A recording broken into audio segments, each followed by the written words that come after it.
Welcome back for another episode of the Real Cinema Show. My name is Rob, I'm Devin.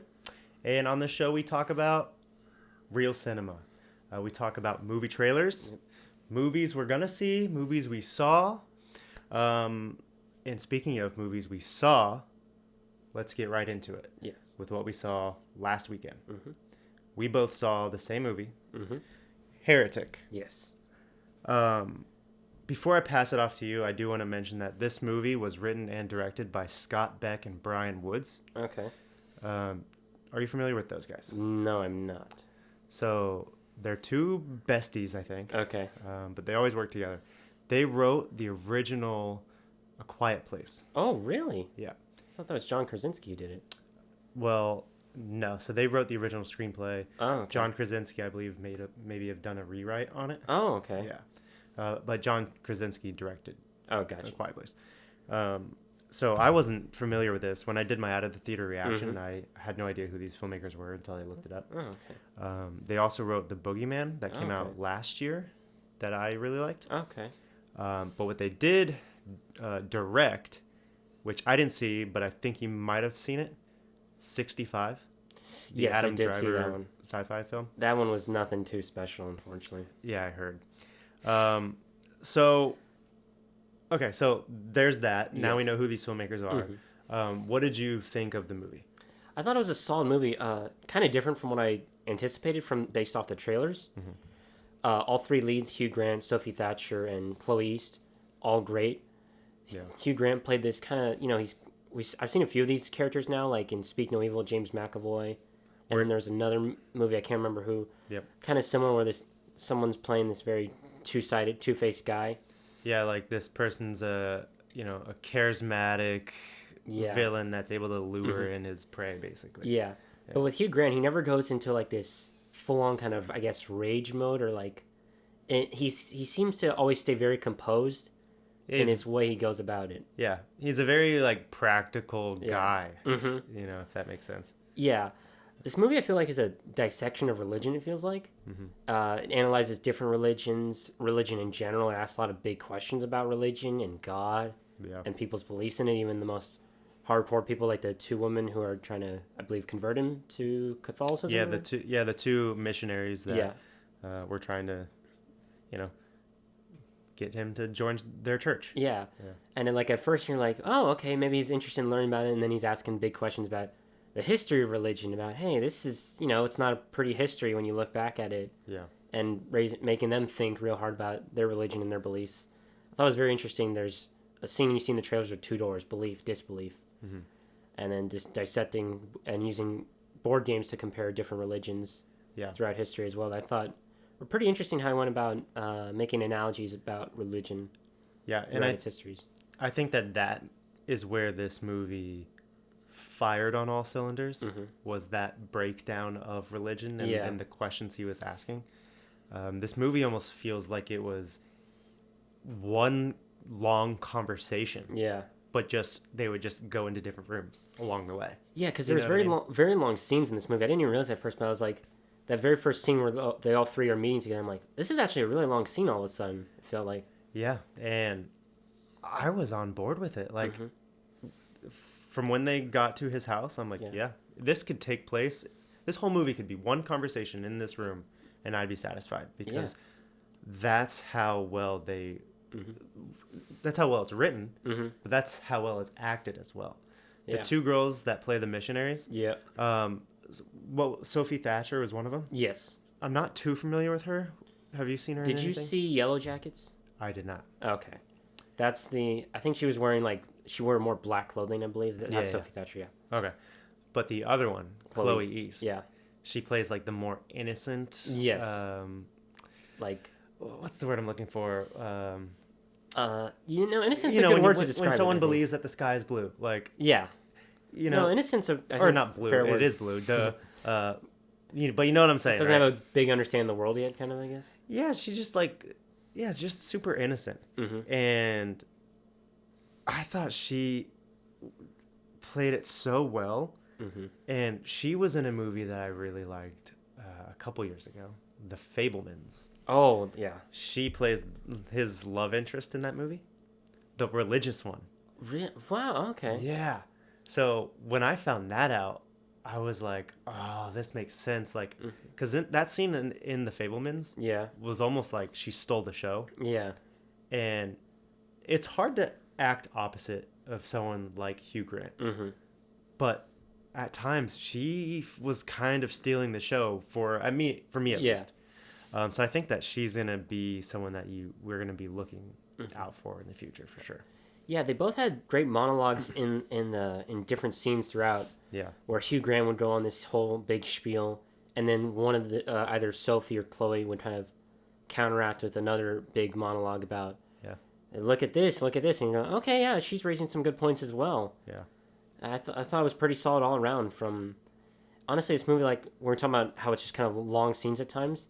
This movie felt like it was maybe 7 scenes total at times. If you like, it's more than that, obviously, but it felt like it could have only been like 5 scenes with how long some of the scenes just dragged out. Yeah. No. Yeah. For real. And in my out of the theater reaction, which we do post. Yeah. So if if it's Thursday, Friday, and you're looking to get a reaction from a movie you want to see, definitely check that out. But in my out of theater reaction, I said, I'm surprised that this wasn't a Blumhouse type movie. Yeah. And what I mean by that is it wasn't like, oh, a bunch of jump scares and they're trying to scare you. This movie wasn't trying to scare you. It had scares in it, but it, you know what I mean? It wasn't trying to just like freak you out every 10 seconds. It had It actually had a tension. story Yeah. to tell, and then that story just happened to be scary. Yeah. You know what I mean? I just thought it had uneasy tension at times when the girls are kind of going through the house. Yeah.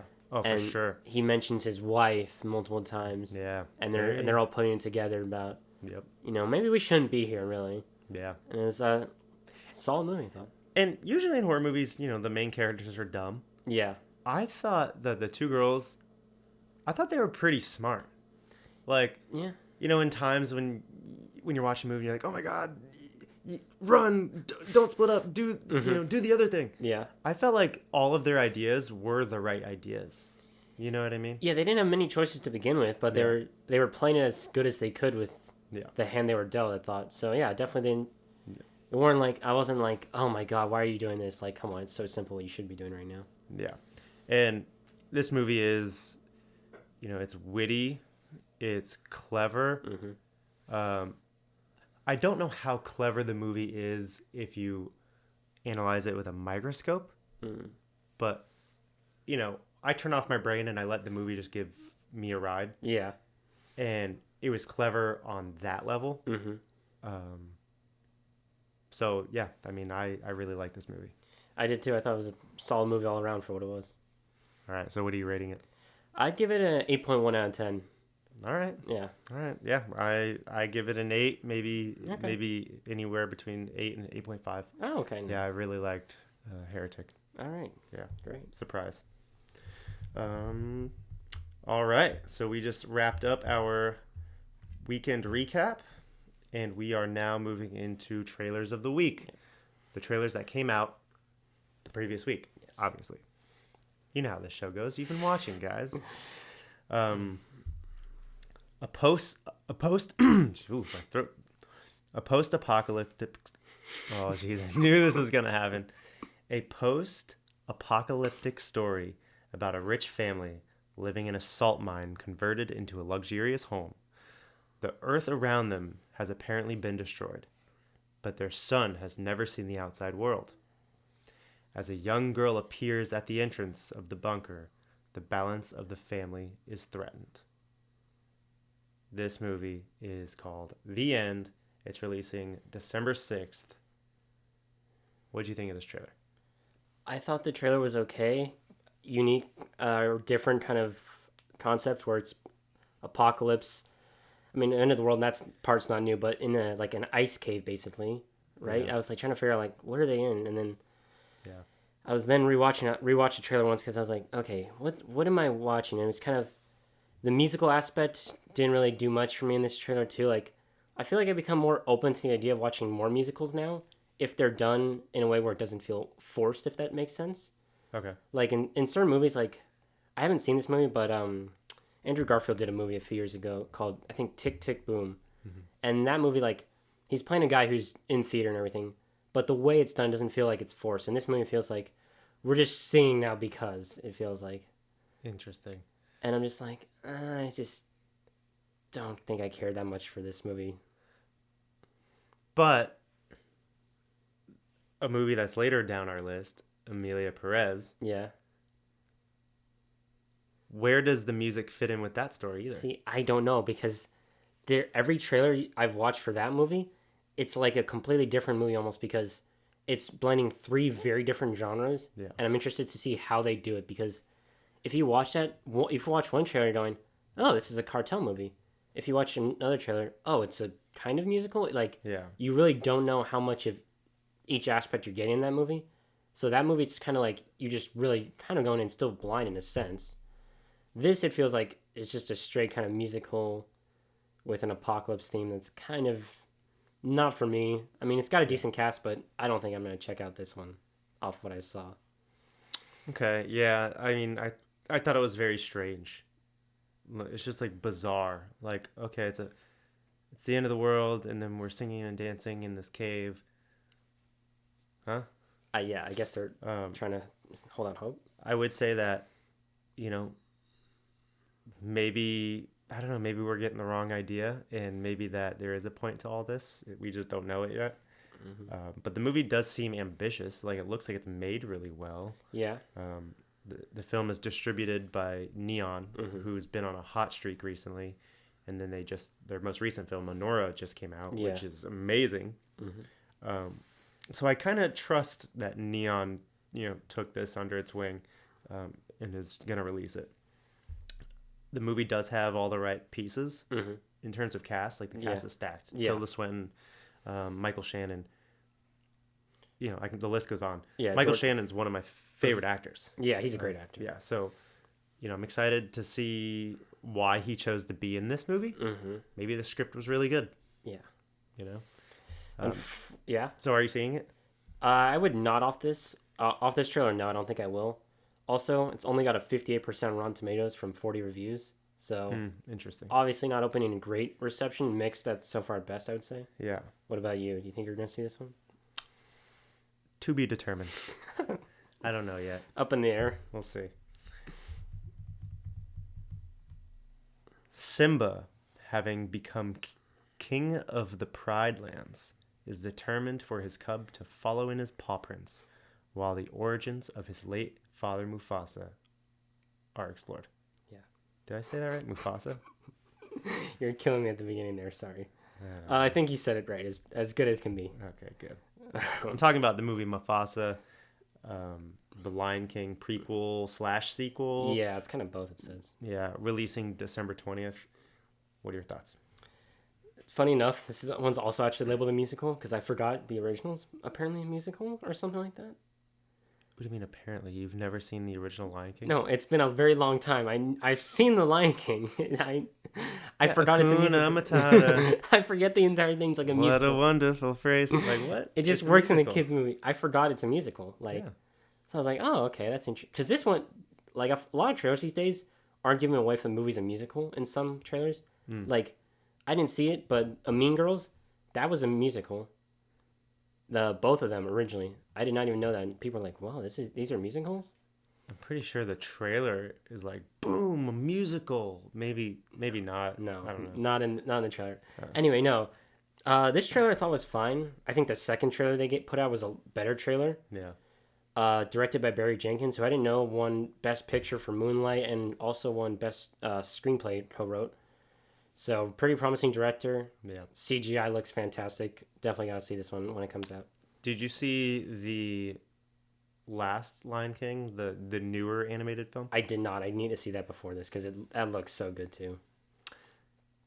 The original's better. Oh, okay. In almost every single way.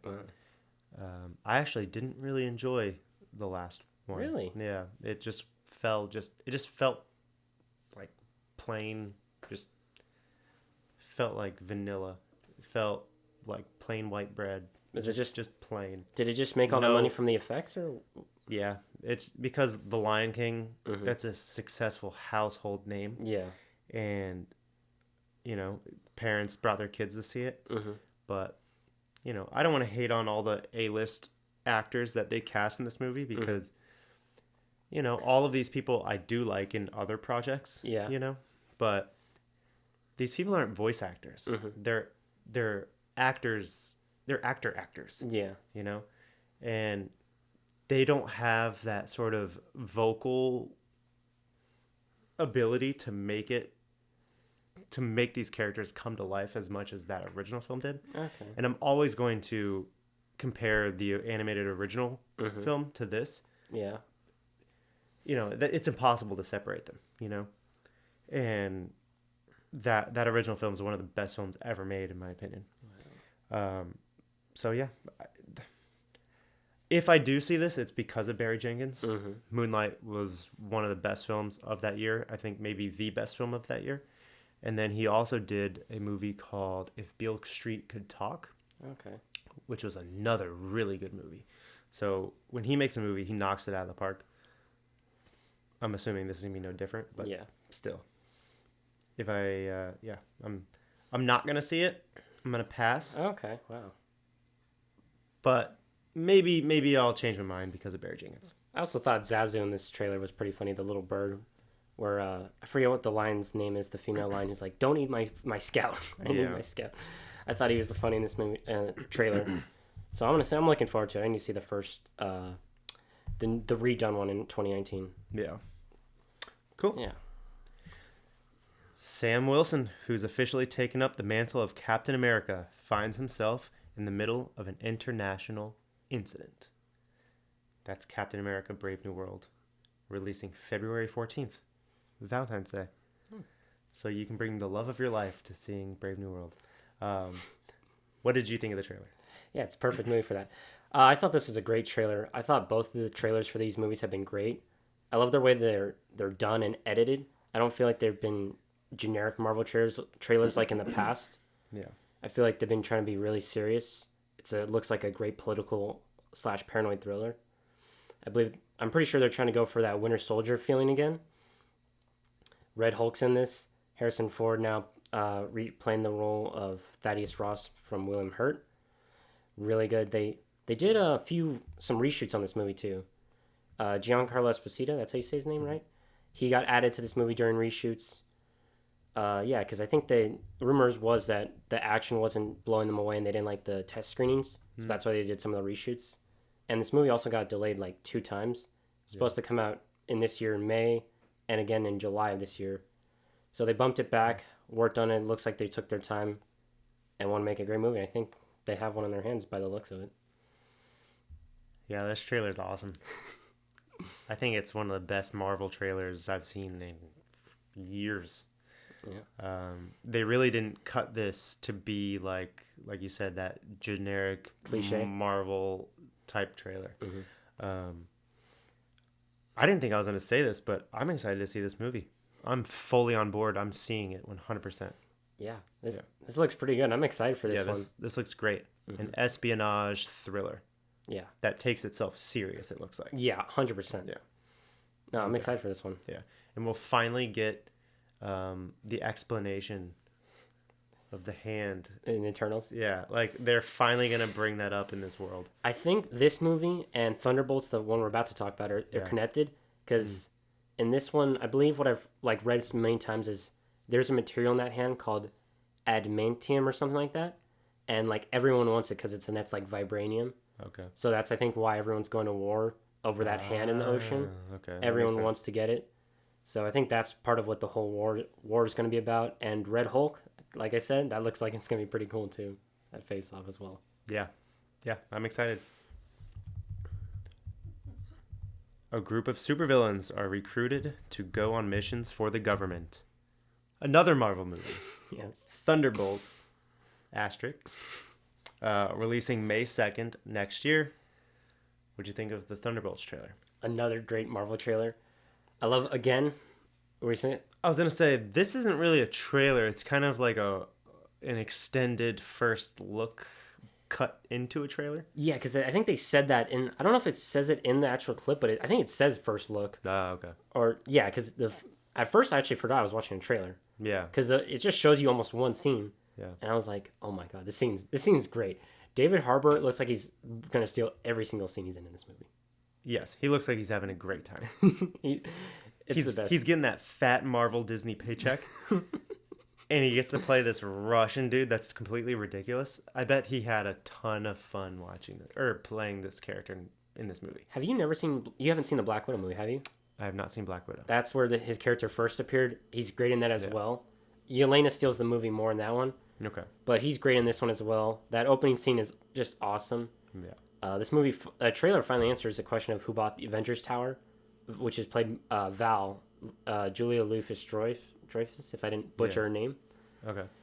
I don't know what she's trying to do, or looks like she's trying to run some organization or just send them all to die to.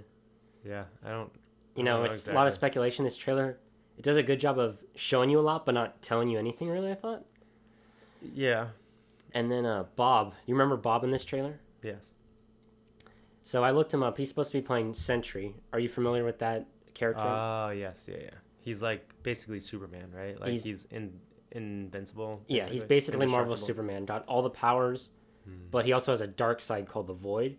And so he's supposed to be the antagonist of this movie, which I don't know how that's going to work because all the main team, none of them look like they can match up to a Superman level threat, really. That's probably why they're going to get Iron Man back. I don't know. I have no idea. But yeah, anyways, what'd you think? Oh, I love the trailer. I thought it was great. What about you? What do you think? I'm not really a fan of the trailer. Really? Yeah, I mean, I like that clip of the car racing down the road, and they think they're being rescued by Bucky when actually Bucky's after them too. I thought that was funny. I thought David Harbour was hilarious in this, and it looks like he is, like I said, having a good time. It's just, Okay. I wasn't impressed. You're gonna pass on this anything? Passing on the trailer. Probably see the movie. Okay. Yeah. All right, we have another one, the last one of our trailers of the week. Movie star Marlon Brando recruits a Los Angeles architect to build the world's first ecological perfect retreat on a small uninhabited island in Tahiti. This is Waltzing with Brando, coming sometime 2025. What did you think of the trailer? I thought the trailer was interesting or kind of, out there, I guess. I don't know how to describe it. At first, it was kind of, you saw that where he's like in Godfather, and he looked exactly like he was in Godfather with Marlon Brando. And then I was like, what's happening? Where he's building a hotel on an island, and then this whole thing's about that. And I'm like, kind of interesting, kind of not really sure what to make of all that. Yeah, I thought this was going to be a Marlon Brando biopic. Yeah. And it's just a goofy comedy about him trying to build this thing on this island. Yeah. I don't care. Yeah, fair enough. Like, he looks exactly like Marlon Brando. What's the actor that plays him? Billy Zane. Billy Zane. Looks exactly like Marlon Brando, but sounds nothing like Marlon Brando. Okay. So, if you just have it on mute, you're probably thinking, wow, this guy's performance is incredible. Yeah. Click the volume. Oh, what? That's not Marlon Brando at all. Like, what? That's what I'm very concerned about. It's not easy to sound like someone, though. That's a lot harder to... Yeah, but you're getting paid millions of dollars to do it. You should be able to do it. Like, come on. To at least try, like, not even 0.1%? Okay. Yeah, it just was not Marlon Brando at all. Yeah. Okay.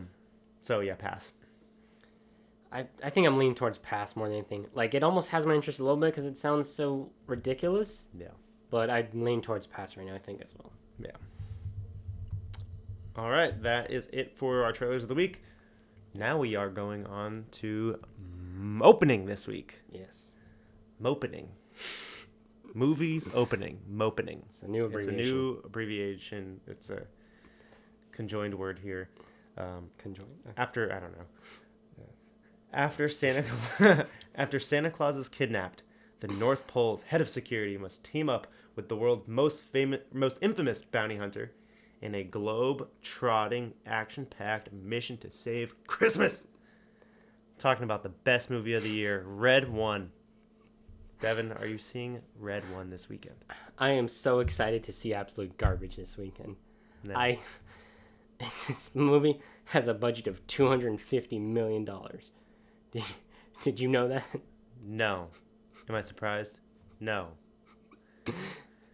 I feel like everything Dwayne Johnson's in. Oh, the budget's $200 million for no reason. Well, I mean, No. there is a reason, obviously, No. but what the hell are you doing? This is his reason for being 250. It's his fault. First of all, he got reportedly he got paid $50 million for this movie. No reason for that. So I changed my mind. Yeah, it is his fault. Yes. Second, This movie should not cost that much. it was supposed to be 200 million. It ballooned 50 million because he was apparently late to set 7 to 8 hours a day, and that destroyed the cost of this movie. For multiple days of filming, he was extremely late. At that point, you missed the whole day. Yeah, I heard about that. I didn't know it was for this movie. That's kind of wild. Yeah, it's just. Yeah. All I want, like, I'm. So yeah. Sorry. So if he got paid $50 million, how much did Chris Evans get paid? I was trying to look that up. It looks like it's at least 15. Maybe in the 15 to 20. And then 65, 70 million just to pay the two actors. And then another. So insane. And then another 50 million because Dwayne couldn't show up on time. It's not like he was even 5 minutes late. He was 7 to 8 hours late. Like, at that point, like, what even happened? Like, Yeah. J.K. Simmons as Santa Claus. rip Santa Claus. That's pretty cool, I guess. This is retcon Santa Claus, all right? Yeah. But unfortunately, that isn't enough to get me to want to see this movie. I am totally skipping this. I am not interested in the slightest. I guess I'm doing the review solo next week. Yep. I'll gladly just watch you as you talk about this movie. I know this movie's stupid. All I want is just a fun time with it, if that's not too much to ask. Because the trailers have done that for me, at least, where I'm like, okay, that's funny. That line was funny as well. Yeah, there's some funny little moments in the trailer, but it's like, I think I don't know. It's just, I'm hoping for, just give me a fun time. That's all. Yeah. This is not going to be good. There's no way. It's already got a 34% Rotten Tomatoes. It's going to be bad. So you're seeing Red One? Yes. Okay. In Mexico, a lawyer receives an unexpected offer to help a feared cartel boss retire from his business and disappear forever, becoming the woman he's always dreamed of being. I'm talking about Emilia Perez. What are you thinking of this movie? And are you seeing it? I am seeing it. This might have to go file under fake cinema because it's coming out. Oh, it's not real cinema? Netflix doesn't believe in real cinema. Ah, okay. Netflix, unfortunately, were the people who got the rights to this one. Mm-hmm. They released on November 1st in select theaters, but it was so limited, I didn't even see it there, unfortunately. So I'm going to see it this Wednesday when it comes out on Netflix. Yeah. I've been looking forward to this one ever since it first heard about all the great praise it got at Cannes back in May. The story's always sounded really interesting. Again, it's transgender cartel musical, like 3 mixed elements where, like, look, the musical we talked about earlier, I don't, like, you see hints of it, but, like, you don't know, like, how much is musical, how much, like, how it plays in, really. Yeah. So I'm interested to see how that all works. It won a few awards at Cannes. It looks pretty good. All the trailers, it's a different movie every time. So I'm really excited to see this one on Wednesday when it comes out. Emilia Perez, this is why Netflix's business model just doesn't work. Because I would have paid money to see this in a theater. Mm-hmm. It's not playing at AMC that I know. No. So I would have actually paid hard cash to see this movie. Mm-hmm. But it's on Netflix on Wednesday. Yeah. Wednesday, right? Yes. Yeah. So I'm just going to sit here in the comfort of my home for free and watch this movie. Yeah. Thanks, Netflix. There's no transaction. Mm-hmm. Thank you for letting me not give you money. Thank you for, Thank you for giving me something for free. Ruin everything. Fix it. How do you make money? I don't know. I'm already paying for Netflix. Mm-hmm. And will always continue to pay for Netflix. Mm-hmm. They get no extra money for this. No. So I don't get that. They're so dumb. It's funny because I don't know if you saw Daniel Craig was talking about Netflix. Yeah, I heard. And Knives Out. So he basically said, like, He was talking to the, I think, head of Netflix back when I think Knives Out 2 premiered, right? Yeah. And he's like, this would be great if it kept playing in theaters for an extended period of time because it got like literally a 1 week release. And the Netflix guy was like, that's not our business model. And Daniel Craig said, your business model is fucked. I'm pretty sure he said something like that. Or it's shit. Yeah, it is. Yeah. I don't know. They're so hard-headed and don't understand that they could be making more money. That is exactly their problem. They're hard-headed. They're afraid that if they admit to, oh, maybe the theatrical experience is better for us, that it somehow undermines what they've been doing for years. Yeah. Or, I don't know, like, will upset the shareholders for changing their minds about what it is they do. But it's just just do the smart thing. It doesn't take a person. I'm an uneducated person, and I know, you know what I mean? Yeah. Like what? I don't know. It's literally it blows my mind.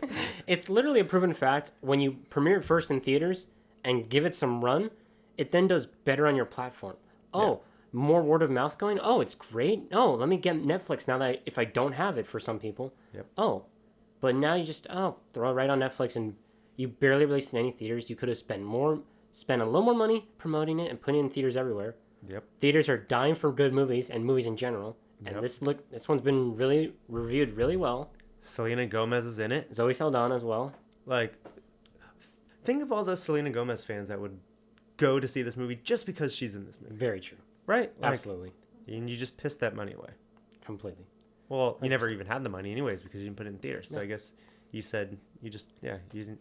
I don't know. Too many companies are stubborn about not wanting to spend a little more money to end up making more in the long run. They just don't understand. It feels like it does. Yeah. Netflix doesn't understand it at all. No. You know, I search on Netflix. Oh, this movie's in the top 10 on Netflix. Never heard of this thing. So why would I watch it? Yeah. And I skip it. Rebel Ridge. I heard it was great from two people. Yeah. The director is great.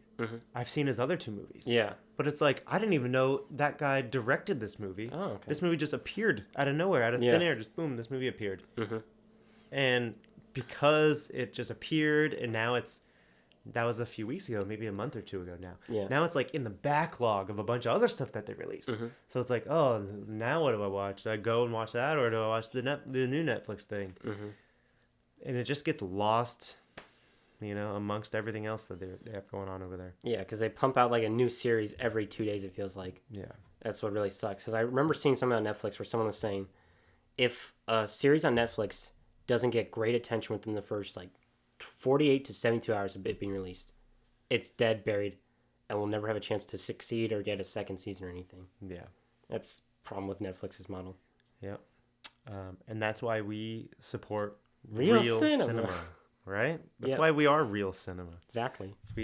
We will talk about streaming movies, but we are predominantly theatrical film, That's where the awesome experience happens, when you're in a crowded theater with a bunch of people seeing like a big action sequence or a comedy or something else where like you're sharing the same emotion with a bunch of other people. Exactly. Like, I remember when I saw Blade Runner 2049. Yeah. And it was my first time ever in a Dolby theater. And the opening shot of the film, my seat was just like vibrating. Yeah. And I was like, this is so awesome. Over here at Netflix, I might fall asleep halfway through this movie. Yeah. Just because I'm at home and I'm kicked back, and I'm like, I can pause it, go to the bathroom. And then when you pause it and you go to the bathroom, like you're just taken out. Well, you're affecting how your body, you know what I mean? Like you're creating a beat in a story that there shouldn't be a pause. So you're going to be affected emotionally. Yeah. Slightly different if you didn't pause or whatever. But anyways, that's just me rambling on about Netflix. I mean, I remember some of the great theatrical experiences I've had in the last few years. Spider-Man No Way Home, Deadpool and Wolverine, The Wild Robot to a lesser extent. Yeah. But with the two Marvel ones, where it's just everyone cheering Toby on screen. Yeah. Or Captain America on screen. Well, not Cap, but Chris Evans as Johnny Storm. just awesome moments where you're like, oh, this is awesome, and everyone's going crazy. Yep. You don't get that at home where you're just like, oh, cool. Yeah. What was the last streaming experience you had? The best. What do you remember? A really good streaming experience? Well, it doesn't hit the same. Exactly. It's just the same. I can remember good movies I've seen on streaming. Coda's the last great example. Okay. Best picture winner for Apple. I mean, I could probably think of, if I could think of more, but Coda is a great one. Yeah. Off the top of my head. But it's not the same. It doesn't hit the same as real cinema. Yep. With that down, that about wraps it up.